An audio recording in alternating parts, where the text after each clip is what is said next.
नमस्कार साथियों, आप सभी का स्वागत है हमारे चैनल स्टडी विद मनीष पर। मित्रों, पीजीटी के एग्ज़ाम के लिए अब 1 महीने बचा हुआ है और नेट के एग्ज़ाम के लिए भी अब कम समय बचा हुआ है। इसलिए हम टेस्ट सीरीज स्टार्ट कर रहे हैं। जो भी सीरियस कैंडिडेट हैं जो अपनी सफलता सुनिश्चित करना चाहते हैं, चूँकि सीट्स बहुत कम है इसलिए मैं सीरियस शब्द यूज कर रहा हूँ, वो हमारे चैनल के साथ आकर जुड़ सकते हैं। हमारे चैनल को आप ज़्यादा से ज़्यादा लाइक, सब्सक्राइब और शेयर कीजिए। और यदि कोई कैंडिडेट हमारे पेड ग्रुप को लेना चाहते हैं तो हमें कॉल कर सकता है 7054161270 पर या 7054839009 पर। मित्रों, हम लोग अपने लेक्चर को स्टार्ट कर रहे हैं। इस लेक्चर में हम लोग टॉप 100 क्वेश्चंस लेंगे जिनकी जो है व्याख्या की जाएगी और वो बहुत इंपॉर्टेंट क्वेश्चन होंगे। और मेरे पढ़ाए हुए में से जो चीज़ें आई हैं, अभी मैंने यूट्यूब पर 10-12 लेक्चर ही डाले हैं, उसमें से काफ़ी प्रश्न आए हुए हैं जो आप देखेंगे। स्टार्ट करते हैं। पहला प्रश्न लेते हैं। The word is flat.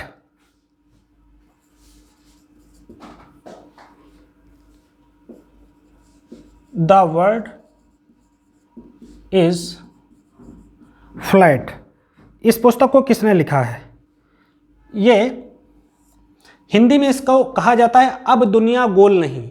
ये थॉमस फ्रीडमैन की बुक है और बहुत मोटी किताब है। इससे अच्छी ग्लोबलाइजेशन में शायद ही कोई दूसरी बुक हो। थॉमस फ्रीडमैन इसका सही जवाब है। तो इसका तो मैंने डायरेक्ट आंसर आप लोगों को बता दिया है। आगे बढ़ते हैं, अगले प्रश्न पर आते हैं। Risk city. ये मैंने अभी थिंकर्स के वीडियोस नहीं डाले हैं, वहां से सारे क्वेश्चन हैं। रिस्क सिटी बुक किसने लिखी? ऑप्शन ले लेते हैं। पहला है एंथोनी गिडिंग्स, दूसरा ऑप्शन है उल्रिच बेक, तीसरा ऑप्शन है टॉलकॉट पार्सन्स। टॉलकॉट पार्सन्स। इस लिखा हुआ है रिस्क सिटी बुक किसने लिखी है? इसका जवाब सदैव होता है उल्रिच बेक। मित्रों, इस बुक में उल्रिच बेक ने जो उत्तर आधुनिक समाज हैं उनको जोखिम भरा समाज कहने की कोशिश की है। जोखिम भरा समाज कहकर संबोधित करने की कोशिश की है।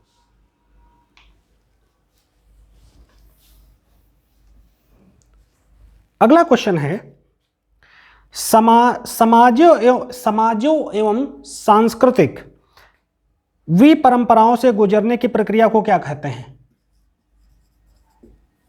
समाजों एवं विपरंपराओं लिखा है। विपरंपराओं से गुजरने की प्रक्रिया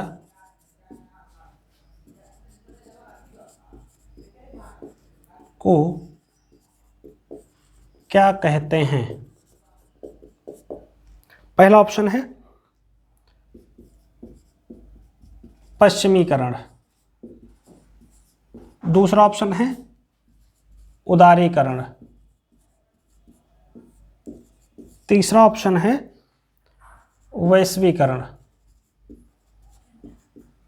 और चौथा ऑप्शन है नन ऑफ द अबव। अब एकदम सरल प्रश्न है कि समाजों एवं विपरंपराओं से गुजरने की प्रक्रिया को क्या कहते हैं? अब जो विपरंपरा है, मतलब परंपरा को ट्रेडिशंस कहेंगे। ट्रेडिशंस यानी कि विपरंपरा का मतलब है नॉन ट्रेडिशंस, गैर परंपराएं। जहां जो समाज तार्किक हो, बिल्कुल भी परंपरागत ना हो, उन समाजों को विपरंपरा कहा जाता है। आगे हम लोग तो इसका जवाब क्या होगा? तो समाजों में परंपराओं से गुजरने वाली प्रक्रिया को क्या कहा जाता है? इसको कहा जाता है मित्रों ग्लोबलाइजेशन। ग्लोबलाइजेशन टर्म किसने दिया था? मैकलुहान ने दिया था। मैकलुहान ने। एक चीज। दूसरी बात है, ग्लोबलाइजेशन क्या है? ग्लोबलाइजेशन एक प्रक्रिया है जिसके माध्यम से कोई एक व्यक्ति या समूह एक पूरे विश्व के साथ आर्थिक, सामाजिक, सांस्कृतिक अन्य माध्यमों से जो है इंटरेक्ट हो सकता है। जैसे मैं यहाँ से नौकरी करने जाऊँ और अमेरिका में नौकरी करने जाऊँ, जर्मनी में, फ्रांस में एजुकेशन लेने जाऊँ, हमारे देश का उनके देश के साथ व्यापार हो, तो ये सब जो कुछ है ये सब कुछ ग्लोबलाइजेशन के चलते संभव है। ग्लोबलाइजेशन सबसे पहले इकोनॉमिक कंटेक्स्ट में आया था, उसके बाद इसने सामाजिक, सांस्कृतिक, राजनीतिक हर परिदृश्य को प्रभावित किया। हर परिदृश्य में ये आपके समक्ष उपस्थित है। आजकल आप लोग देखते हो मैकडोनलाइजेशन वगैरह सब इसी का इफेक्ट है। आगे बात करते हैं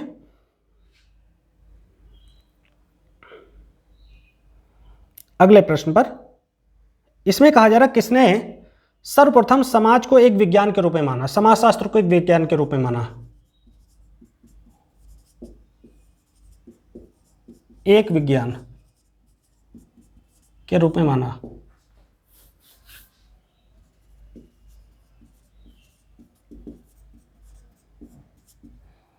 पहला ऑप्शन है दरखाइम, दूसरा ऑप्शन है वेबर, तीसरा ऑप्शन है कॉम्टे और चौथा ऑप्शन है स्पेंसर। समाज को एक विज्ञान बनाने की कोशिश समाजशास्त्र के पिता ने की थी, ऑगस्ट कॉम्टे ने की थी। ऑगस्ट कॉम्टे न केवल समाजशास्त्र को एक विज्ञान बनाना चाहते थे, बल्कि ये सब समाजशास्त्र को सभी विज्ञानों की रानी भी कहते थे। इनकी कोशिश थी कि समाजशास्त्र को एक जो है साइंस के रूप में प्रेजेंट किया जाए। Sociology is queen of all sciences भी ये कहकर संबोधित करते थे। बाकी इनके अन्य तमाम कंसेप्ट है। पॉजिटिविज्म इनकी मेथोडोलॉजी है। लॉ ऑफ 3 स्टेजेस इन्होंने दिए हैं, धार्मिक, तात्विक, वैज्ञानिक का। इन्होंने मानवतावादी व्यवस्था की है, व्याख्या की है।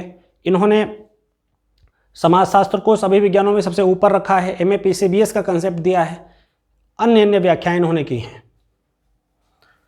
अगला प्रश्न लेते हैं। इसमें कहा जा रहा है समाजशास्त्र सामूहिक प्रतिनिधानों का विज्ञान है। समाजशास्त्र सामूहिक प्रतिनिधानों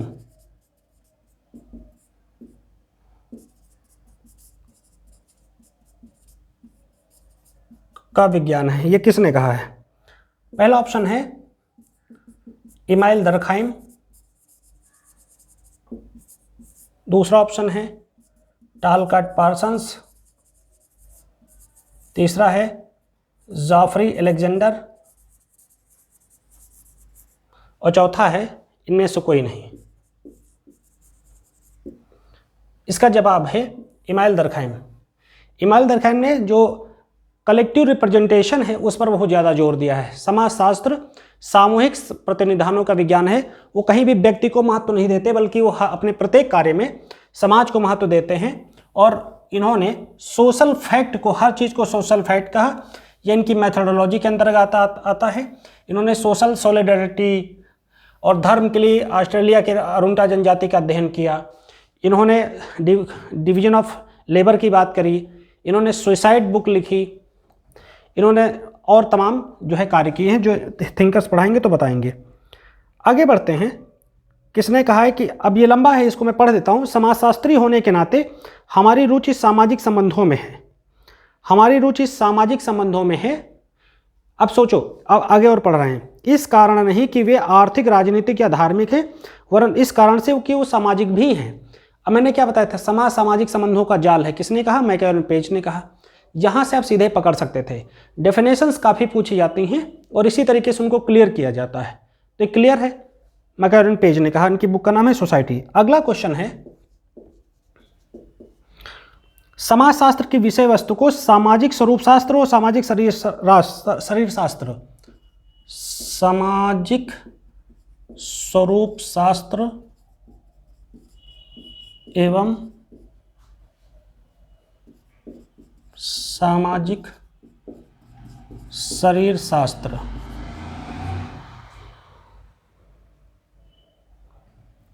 एवं सामान्य विज्ञान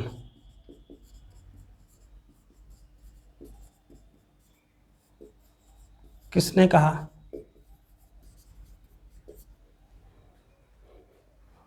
ऑप्शन ले लेते हैं। Ginsburg, दरखाइम, Sorokin, Merton. इमाइल दरखाइम ने सामाजिक स्वरूप शास्त्र और सामाजिक शरीर शास्त्र शब्द का प्रयोग किया है। आपको ये जवाब पता होना चाहिए। सामाजिक स्वरूप शास्त्र, सामाजिक शरीर शास्त्र का प्रयोग दुर्खिम ने किया, क्योंकि दुर्खिम समाज को स्वयंभू कहते हैं। स्वयंभू, स्वयं से उत्पन्न। इनके कार्यों में व्यक्ति को कम महत्व है, समाज को अधिक महत्व है। अगला प्रश्न लेते हैं। इसमें कहा जा रहा है कि वस्तुनिष्ठता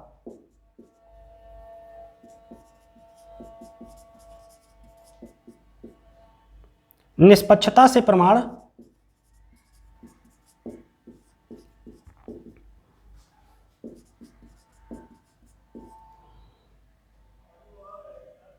का परीक्षण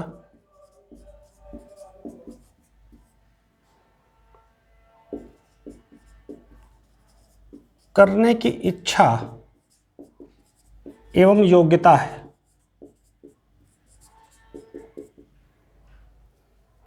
ऑब्जेक्टिविटी पर फोकस किया जा रहा है। ऑप्शन ले लेते हैं। मैकाइवर, दूसरा ऑप्शन लेते हैं ग्रीन, तीसरा ऑप्शन ले लेते हैं मैक्स वेबर।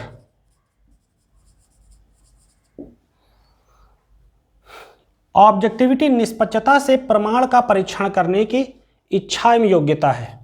इसका जवाब है A.W. ग्रीन। A.W. ग्रीन इसका जवाब है।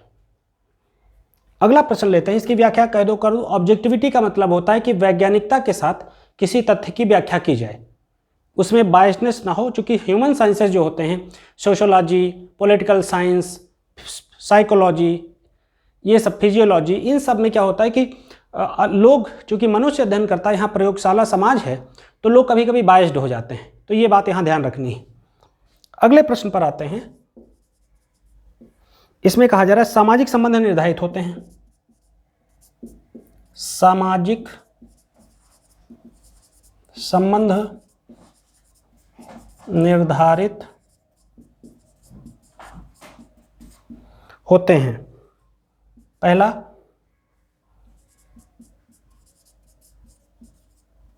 पारस्परिक जागरूकता से, दूसरा निकटता से, तीसरा आमने सामने,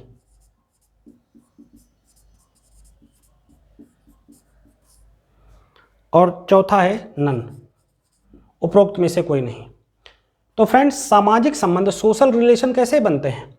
सोशल रिलेशन सदैव बनते हैं म्यूचुअल अंडरस्टैंडिंग से, म्यूचुअल कॉन्शियसनेस से, सामाजिक जो है जागरूकता या पारस्परिक जागरूकता से सामाजिक संबंधों का सृजन होता है।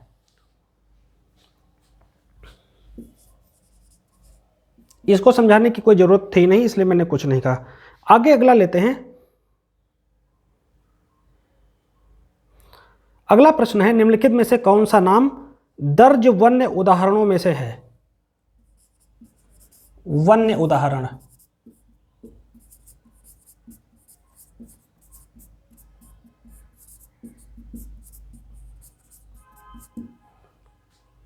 पहला ऑप्शन है अन्ना, दूसरा मोगली,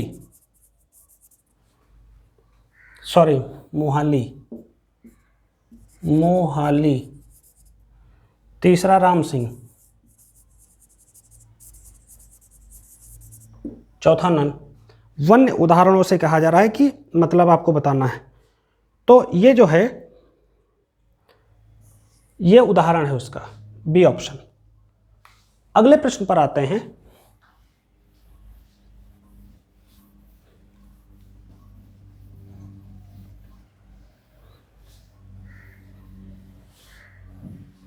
जो कैंडिडेट चाहें वो पर्सनल मेंटरशिप के लिए फ़ोन भी कर सकते हैं, और जो कैंडिडेट हमसे जुड़ना चाहते हैं वो अब जल्दी से जल्दी जुड़ जाएं, क्योंकि अब समय कम है, दिक्कत होगी, वरना आगे कोर्स नहीं कंप्लीट हो पाएगा। तो इसलिए आप ध्यान रखिए। अगला क्वेश्चन है, ऑगस्ट काम्टे ने सोशियोलॉजी नाम किस वर्ष दिया? पहला ऑप्शन है 1798, दूसरा ऑप्शन है 1838, तीसरा ऑप्शन है 1738, चौथा है नन। ऑगस्ट काम्टे ने 1838 में समाजशास्त्र शब्द दिया, लेकिन इसके पहले इसे सोशल फिजिक्स कहते थे। सोशल फिजिक्स, सामाजिक भौतिकी, क्योंकि वो पेशे से इंजीनियर थे तो उनकी बड़ी रुचि थी, लेकिन बाद में इसे सोशियोलॉजी कहना उन्होंने जरूरी समझा। और सोशियोलॉजी सोशस और लोगस, लैटिन और ग्रीक दो शब्दों से मिलकर बना हुआ है, ये सब तो पता ही होगा आप लोगों को। अगला, काम्टे ने, यह भी प्रश्न बहुत इंपॉर्टेंट है, काम्टे ने समाजशास्त्र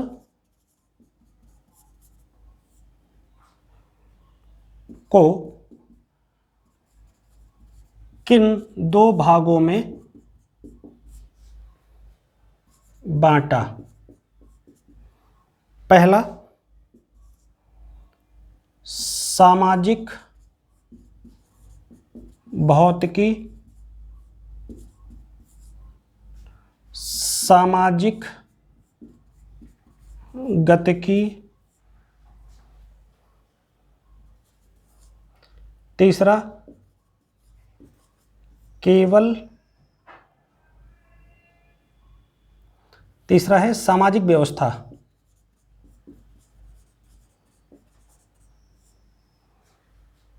चौथा ऑप्शन है ए एंड बी। तो इन्होंने सोशल डायनामिक्स और सोशल फिजिक्स दो शब्द प्रयोग किए थे, सामाजिक गतिकी और सामाजिक भौतिकी। इस प्रकार से ऑप्शन 4 सही हो गया, सोशल फिजिक्स और सोशल डायनामिक्स। अगला प्रश्न है, जहां कहीं भी जीवन है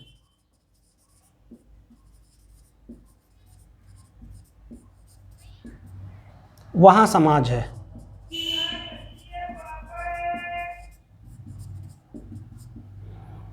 यह किसने कहा है? जहां कहीं भी जीवन है वहां समाज है, स्पेंसर ने, दूसरा पार्सन्स ने,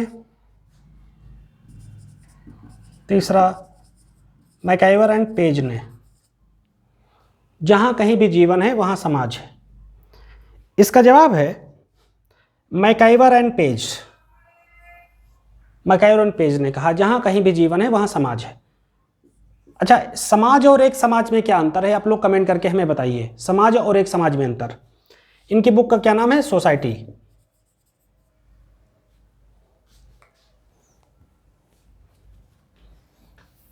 डियर फ्रेंड्स, ये सारे क्वेश्चन बहुत इंपॉर्टेंट हैं। आप लोग लगातार इनको जो है ज्वाइन करते रहो, अटेंड करते रहो, याद करते रहो, इनको सॉल्व करने की कोशिश करो और ज़्यादा इनके साथ जुड़ने की कोशिश करो हमारे लेक्चर के साथ, ताकि आप अपनी सफलता सुनिश्चित करें। अगला क्वेश्चन, ये क्वेश्चन काफ़ी डिस्प्यूटेड इसको माना जाता है। सहभागी अवलोकन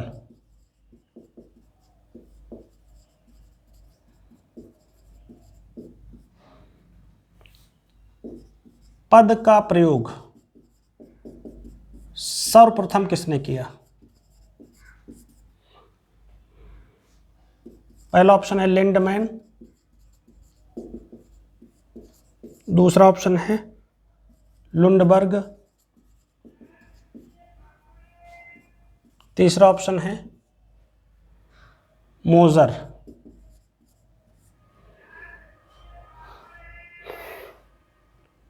सहभागी अवलोकन, पार्टिसिपेटरी ऑब्जर्वेशन, इसका आंसर होगा लिंडमैन ने सबसे पहले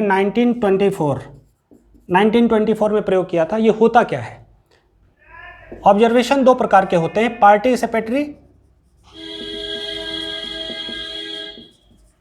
और दूसरा है नॉन पार्टिसिपेटरी। नॉन पार्टिसिपेटरी इसका आशय क्या है? सहभागी और असहभागी, यानी सहभागी का मतलब क्या है? आप अध्ययन क्षेत्र में, अध्ययन क्षेत्र में जाकर स्वयं डायरेक्ट लोगों से प्रश्न पूछ रहे हैं, यह सहभागी अवलोकन है। असहभागी अवलोकन में क्या है? आप द्वितीयक आंकड़े एकत्रित कर रहे हैं, जैसे दुर्खिम ने आत्महत्या के लिए द्वितीयक आंकड़े इकट्ठा किए थे। द्वितीयक आंकड़े क्या है फ्रेंड्स? जैसे film, diary, newspaper, books, journals इत्यादि से आप आंकड़े इकट्ठा करें। That is called secondary observation या नॉन पार्टिसिपेटरी ऑब्जर्वेशन। अगले प्रश्न पर आते हैं। अगला प्रश्न है, इंटरेस्टिंग क्वेश्चन है, रिसर्च का क्वेश्चन है। समस्त विज्ञानों की एकता केवल उसकी पद्धति में है, ना कि उसकी अध्ययन सामग्री में। समस्त विज्ञानों की एकता ना केवल उसकी पद्धति में है, बल्कि उसकी विषय अध्ययन सामग्री में भी। ऑप्शन है टीबी बाटोमोर, लुंडबर्ग, कार्ल पियर्सन और स्टुअर्ट चेज। तो इसका जवाब है कार्ल पियर्सन। कार्ल पियर्सन इसका जवाब है। अगला प्रश्न है, सोशल ऑर्डर बुक किसने लिखी? बुक रिटन बाय, पहला ऑप्शन है ऑगस्ट काम्टे, दूसरा ऑप्शन है बीर स्टीड और तीसरा ऑप्शन है नन। तो इसका जवाब है Robert Bierstedt. The social order book Robert Bierstedt ने लिखी। अगला प्रश्न, इसमें कहा जा रहा है समाजशास्त्र के बारे में कौन सा पॉइंट सही है? सोशियोलॉजी के बारे में क्या सही है?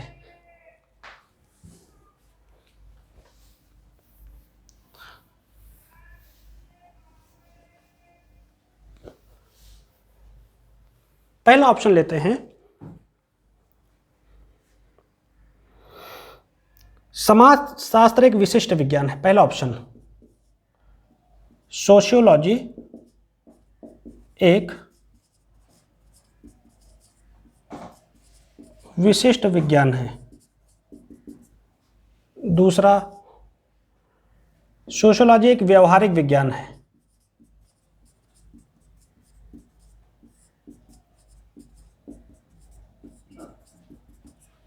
तीसरा, सोशियोलॉजी एक प्राकृतिक विज्ञान है। और चौथा, अमूर्त सैद्धांतिक विज्ञान है। इसका जवाब क्या होगा फ्रेंड्स? इसका जवाब होगा ऑप्शन 4। सोशियोलॉजी क्या है? समाज का क्या, कौन सी व्याख्या करता है? अमूर्त व्याख्या करता है। अमूर्त है। समाजशास्त्र क्या है? अमूर्त विज्ञान है। तो अमूर्तता के चलते, और इसमें सैद्धांतिकता शामिल है। अगर दर्खाइम के संदर्भों में देखें तो क्या कहते हैं, ये कांट के संदर्भ में निरीक्षण, परीक्षण, तुलना और उसके बाद व्याख्या, तो ऐसे व्यक्त करते हैं ना। तो वो समाजशास्त्र को क्या है, वो प्रत्यक्षवाद के नज़रिए से या विज्ञानवाद के नज़रिए से देखने की कोशिश करते हैं। सोशियोलॉजी एज ए साइंस मानते हैं।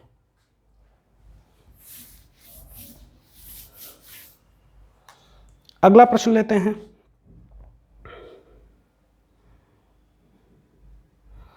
अगला क्वेश्चन है, कोटेशन है, विज्ञान का संबंध विषय वस्तु से है, ना कि अध्ययन पद्धति से। इसके ऑप्शन है, विज्ञान का संबंध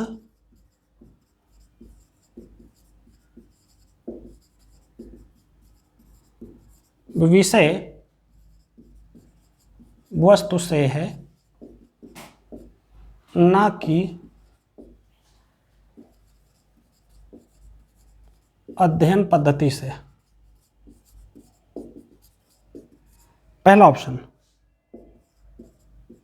स्टुअर्ट चेज,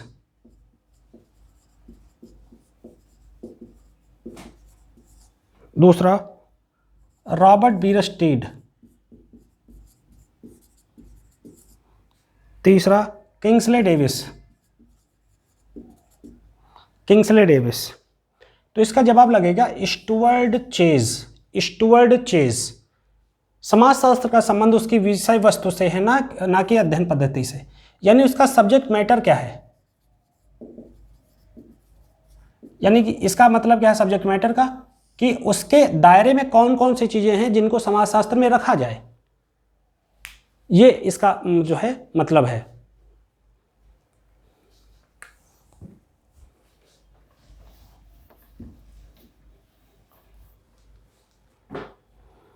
आगे बढ़ते हैं।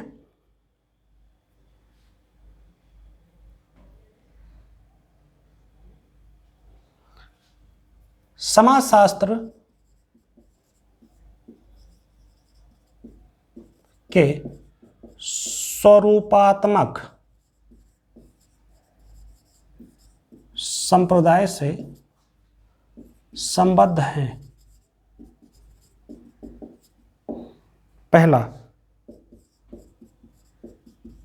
टानीज, हाबहाउस, दुर्खीम, जिन्सबर्ग। इसका जवाब होगा टॉनीज। इसका जवाब है टानीज, स्वरूपात्मक संप्रदाय से आशय। अब देखो, समाजशास्त्र के दो संप्रदाय हैं, एक है स्वरूपात्मक, इसको विशिष्ट भी कहते हैं, और दूसरा है समन्वयात्मक। समन्वयात्मक संप्रदाय, इसमें सब चीजें शामिल। इसके फाउंडर हैं इमाइल दरखाइम, और इसके फाउंडर हैं जॉर्ज सिमेल। जॉर्ज सिमेल, और उनसे जुड़े तमाम समाजशास्त्री भी हैं। तो इससे रिलेटेड प्रश्न पूछा गया। अब इसका मतलब क्या है, स्वरूपात्मक संप्रदाय में समाज की सभी चीजों को शामिल नहीं किया जाता, समाज में होने वाली सभी घटनाएं समाजशास्त्र का विषय बिल्कुल नहीं है, जबकि समन्वयात्मक संप्रदाय समाज में होने वाली अधिकतम चीजों को अपने कार्य क्षेत्र में लिप्त कराता है। तो ये क्लियर हो गया होगा। आगे बढ़ते हैं अगले प्रश्न पर।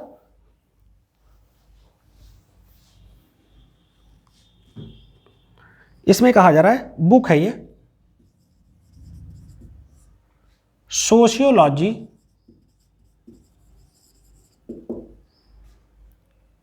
And analytics of life on है, यहां पर on life in modern society. Option है इसका ग्रीन,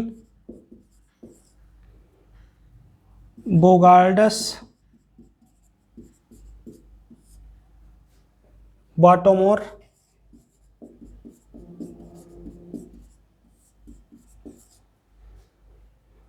गिलिन एंड गिलिन।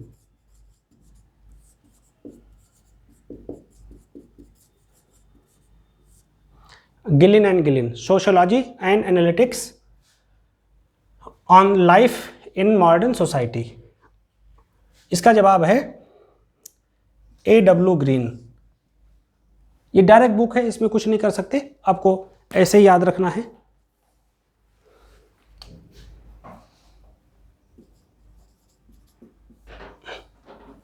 अब अगला क्वेश्चन है, समुदाय के बारे में क्या सही नहीं है।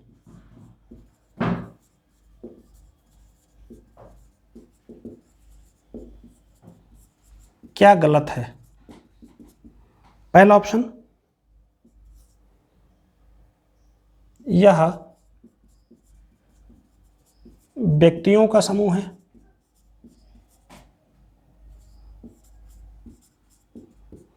और दूसरा ऑप्शन है विशिष्ट आवश्यकता हेतु निर्माण।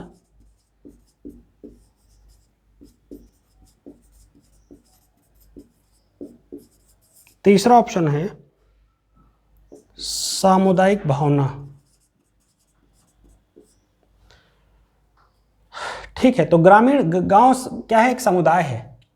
तो इसका उद्देश्य किसी विशिष्ट आवश्यकताओं की पूर्ति के लिए नहीं होता, बल्कि ग्रामीण समुदाय का उद्देश्य है सामान्य आवश्यकताओं की पूर्ति करना। अगला प्रश्न है, देखो आ गया इंक। लघु समुदाय की अवधारणा।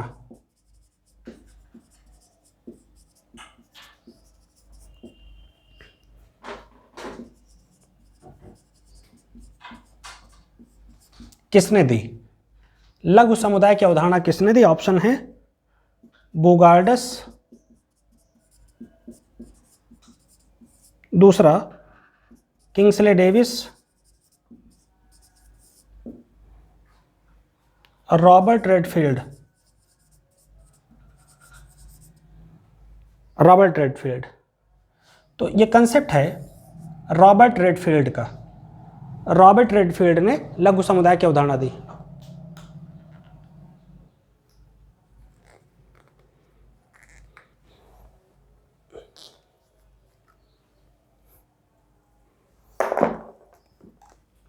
अब एक कंसेप्ट है लघु समुदाय और बृहद समुदाय का। लघु समुदाय की क्या क्या विशेषताएं हैं जान लीजिए। लघु समुदाय की विशेषताएं, यानी इनकी विशेषता में पहला है लिखित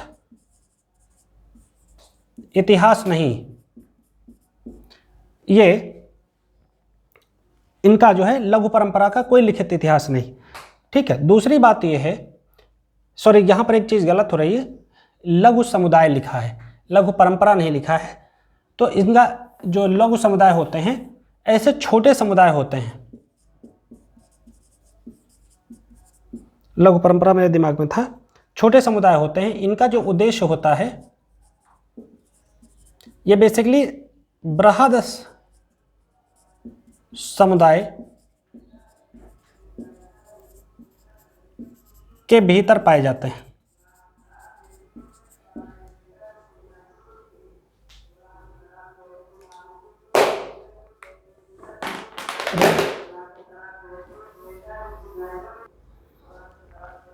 अगला प्रश्न है कि राज्य को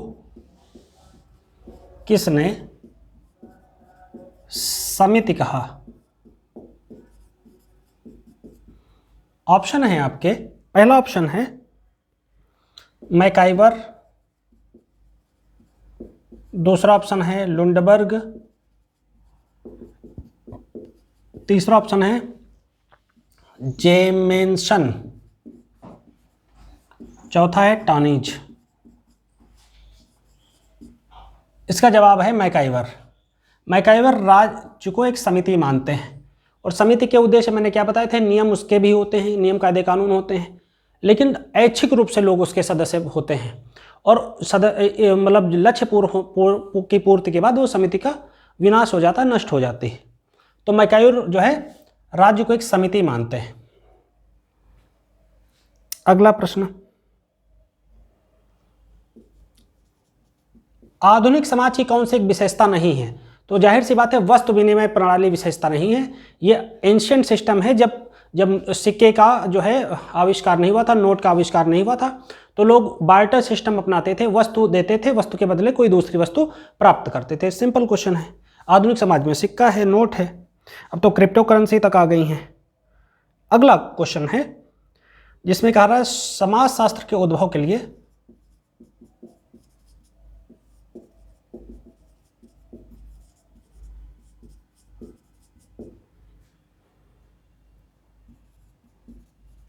कौन से कारक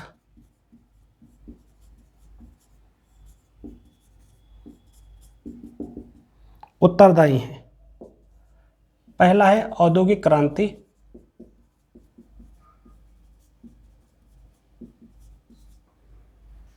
प्रजातंत्र, तीसरा उच्च साक्षरता,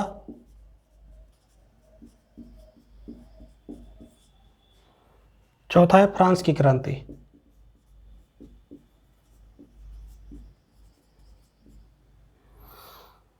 समाजशास्त्र के उद्भव के लिए देखो, औद्योगिक क्रांति 1750 से 60 के दशक में हुई थी, पहली की औद्योगिक क्रांति, जिसने यूरोप में काफी उथल पुथल पैदा किया। फिर फ्रांस में अगस्ट काम्टे ने, बल्कि इनके गुरु ने सामाजिक बदलावों को चिन्हित किया और उसको धीरे धीरे अगस्ट काम्टे ने भी स्वीकारा और 24 साल की उम्र में इन्होंने काफ़ी काम स्टार्ट कर दिया था। तो ये है ऑप्शन। दूसरा ऑप्शन है फ्रांस की क्रांति। फ्रांस की क्रांति औद्योगिक ये हुई थी 1789 में। ये दो ऐसे फैक्टर हैं जो इंपॉर्टेंट है। अगला प्रश्न, स्टिग्मा या कलंक। स्टिग्मा या कलंक की अवधारणा किसने दी? तो ऑप्शन है गॉफमैन,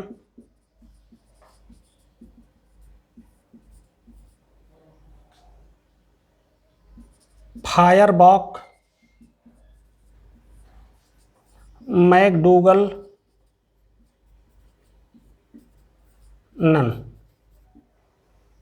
स्टिग्मा या कलंक का जो कंसेप्ट है वो गॉफमैन ने दिया है। स्टिग्मा, एजाइलम, ये भी फ्रंट, बैक, ये सब कंसेप्ट जो है गॉफमैन के ही हैं। अगला प्रश्न है समाज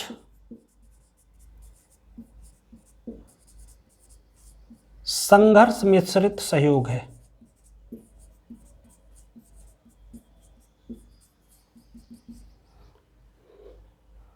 ऑप्शन है मिकाइवर एंड पेज, दूसरा जिन्सबर्ग, तीसरा डेविस,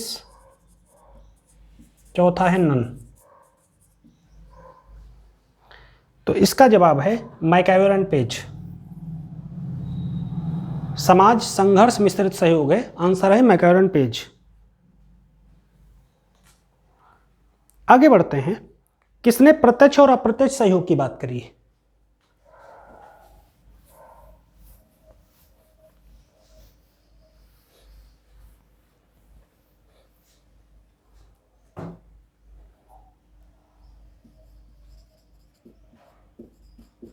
प्रत्यक्ष एवं अप्रत्यक्ष सहयोग की बात किसने करी? ऑप्शन है पहला किंग्सले डेविस, फिर गिलिन एंड गिलिन, जॉनसन और चौथा है मैकाइवर एंड पेज। तो इसका जवाब होगा मैकाइवर एंड पेज ने। अगला क्वेश्चन, अप्रत्यक्ष सहयोग क्या है? डायरेक्ट सहयोग, जिसे अनौपचारिक सहयोग भी कहते हैं, जो परिवार में प्राप्त होता है। अप्रत्यक्ष सहयोग कहाँ से प्राप्त होता है? अप्रत्यक्ष सहयोग विद्यालय से प्राप्त होता है, औपचारिक संस्थाओं से प्राप्त होता है। यही है, अब इसकी व्याख्या में कोई खास दम नहीं था। अगला कोटेशन है, उसको मैं पढ़ रहा हूँ, आप लोग बताइए जवाब। मैं बता दूंगा। हालांकि दो या अधिक व्यक्तियों द्वारा समान रूप से इच्छित किसी कार्य को करने या किसी लक्ष्य को प्राप्त करने के लिए निरंतर प्रयत्नों को क्या कहते हैं? तो जो निरंतर प्रयत्न होता है उसे एकीकरण क्या कहेंगे? नहीं। प्रक्रिया कहेंगे? नहीं। संगठन कहेंगे? नहीं। सहयोग कहेंगे। सहयोग के माध्यम से ही प्राप्त किया जा सकता है। जैसे किसान आंदोलन हो रहा है, अधिक से अधिक लोग जुड़े हुए हैं, अगर सहयोग ना मिले तो फिर कोई मतलब नहीं उसका। अगला प्रश्न है, एकदम टिपिकल क्वेश्चन है, व्यवस्थापन। कोटेशन है बल्कि, व्यवस्थापन का समपदस्थ, उच्च पदस्थ, समान पद वाले, उच्च पद वाले, निम्न पदस्थ।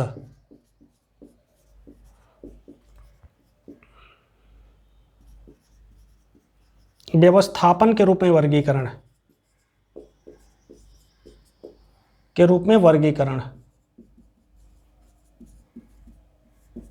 किसने किया?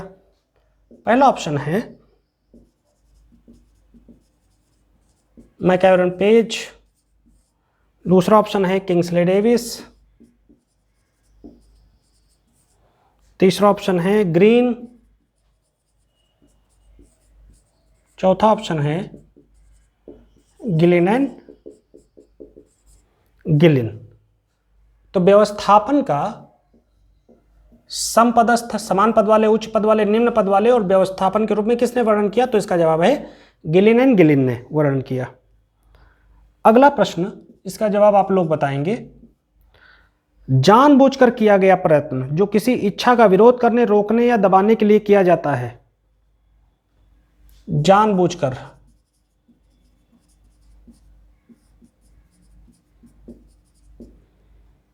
किया गया प्रयत्न, किया गया प्रयत्न इच्छा को दबाने,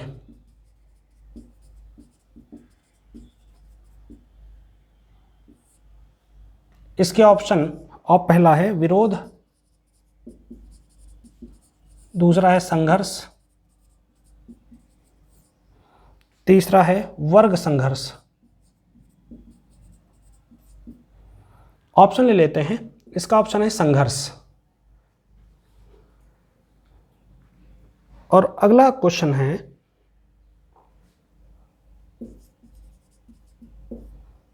अंतर्निहित परिवर्तन।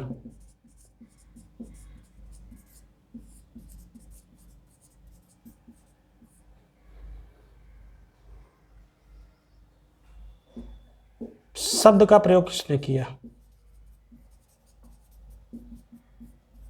प्रयोग किया। ऑप्शन है पहला गुडे एंड हॉट, दूसरा पियर्सन, तीसरा पीवी यंग, चौथा है बोगार्डस।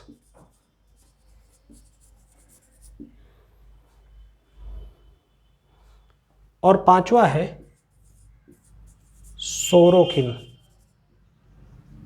अंतर्निहित परिवर्तन, तो इसकी बात करी है पेट्रिम सोरोकिन ने। अंतर्निहित परिवर्तनों की बात इन्होंने करी है। और जो सोरोकिन है ये पेंडुलम आकार के स्ट्रक्चर बताते हैं। मैंने अपने पुराने उसमें भी एक क्वेश्चन बताया था। आइडिएशनल, आइडियलिस्टिक और सेंसेट तीन बातें कहते हैं। अगला प्रश्न है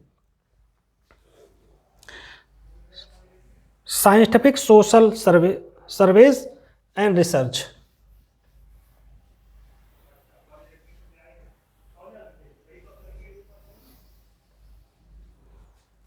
साइंटिफिक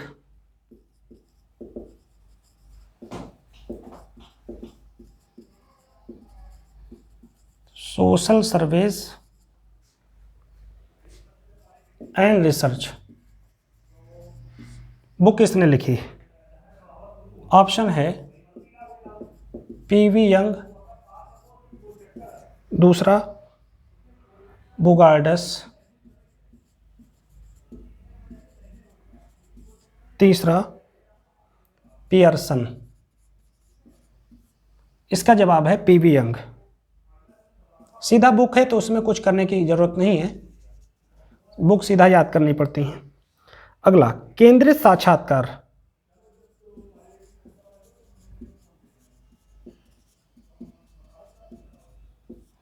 केंद्रित साक्षात्कार शब्द का प्रयोग किसने किया?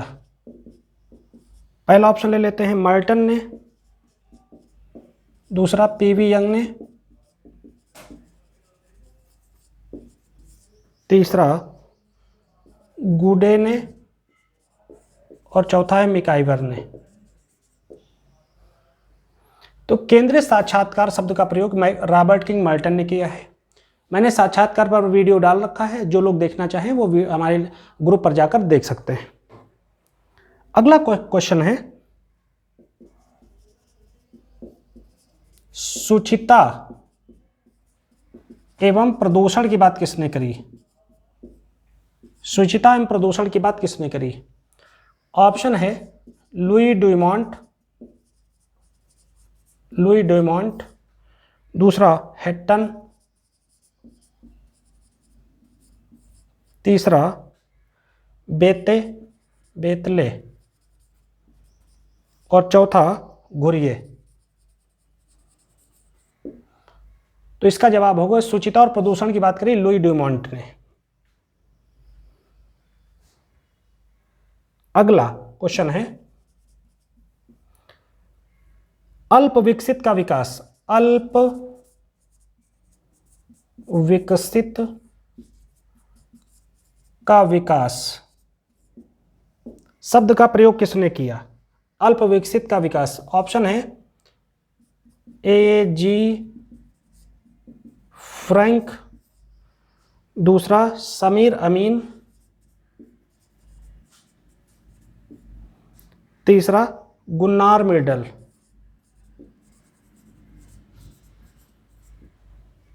तो इसका जवाब होगा ए जी फ्रैंक। ए जी फ्रैंक ने अल्प विकसित का विकास कहा। समीर अमीन ग्लोबलाइजेशन और उदारीकरण की पर बात करते हैं। गुन्नार मिर्डल की बुक का नाम है एशियन ड्रामा। अगला question, human development index HDI 1990 में आया था। इसके कौन कौन से 3 जो है वो हैं तत्व हैं?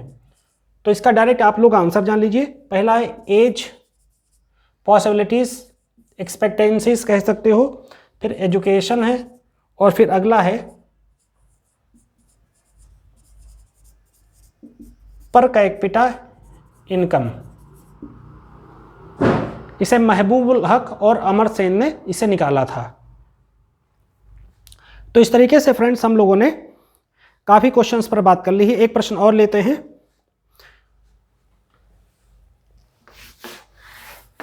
सामाजिक केशाकर्षण,